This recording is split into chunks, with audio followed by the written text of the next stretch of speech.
कोलकाता में RG Kar medical college में महिला डॉक्टर के साथ जो हुआ उससे राज्य की महिला मुख्यमंत्री ममता बनर्जी बहुत ज्यादा प्रभावित नजर नहीं आ रही हैं।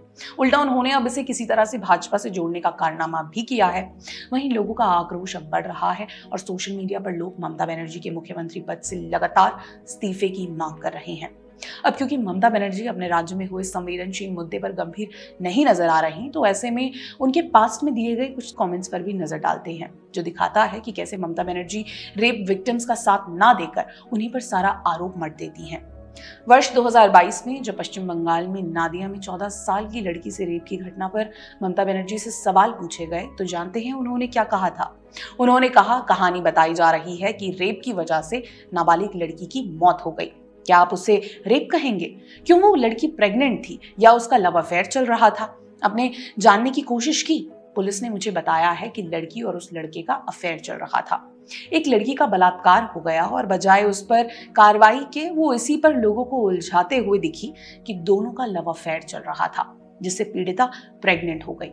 केवल यही नहीं बल्कि ममता बनर्जी द्वारा ऐसे और भी कई कमेंट्स किए गए हैं। वर्ष 2013 में जब ममता बनर्जी ने कामदुनी गांव में बलात्कार हत्या पीड़िता के परिवार से मुलाकात की, घटना के 10 दिन बाद ममता बनर्जी आक्रोशित प्रदर्शनकारी महिलाओं की भीड़ में शामिल हो गई और उन्हें घिनौनी राजनीति करने वाले सीपीएम समर्थक कहकर कोसने लगी। जब इन्हीं में से एक ने उन पर चिल्लाते हुए कहा, क्या आप अपना चेहरा दिखाने आई हैं?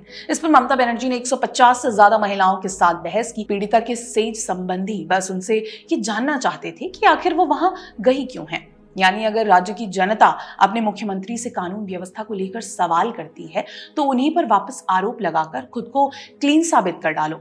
ठीक ऐसा ही मामला हमने संदेश खाली की महिलाओं के साथ हुए अत्याचार पर इंसाफ की मांग के दौरान भी देखा था। जो सड़कों पर महिलाओं के लिए इंसाफ की मांग कर रहे थे, उनको ममता बनर्जी विपक्षी पार्टी का बता रही थी और इसे राजनीति बता रही थी। ऐसा ममता बनर्जी हमेशा से ही करती आई हैं, मगर वर्ष 2012 में तो उन्होंने अपने राज्य में हुए एक रेप की घटना को ही झूठा बता दिया था। ममता बनर्जी ने दावा किया था कि एक महिला ने अपने साथ बलात्कार होने का झूठा दावा किया था, क्योंकि उसका पति सीपीआईएम समर्थक था। बलात्कार पीड़िता एक विधवा थी और उसके पति की 11 साल पहले मृत्यु हो चुकी थी। यहाँ ममता बनर्जी ने केस को ही फर्जी बता दिया और यहाँ तक कि कहा कि कुछ लोगों को ऐसे फेक मामले बनाने की आदत होती है। इसी वर्ष यानी 2012 में जब कोलकाता के पार्क स्ट्रीट से घर लौट रही सुजित जॉर्डन नामक एक एंग्लो इंडियन महिला के साथ चलती कार में 5 लोगों ने बलात्कार किया था। उस दौरान खबर सामने आई थी कि इस अपराध के तुरंत बाद ममता बनर्जी ने आरोपियों को सभी आरोपों से मुक्त कर दिया था। उन्होंने इस घटना को सजानो घोटना यानी मनगढ़ंत घटना करार दिया था और कहा कि ये कथित तौर पर सरकार को बदनाम करने के लिए रची गई थी। 2012 में ही ममता बनर्जी का एक और ट्वीट काफी वायरल हुआ था, जब उन्होंने ट्वीट किया, rapes happen because men and women interact freely. Really?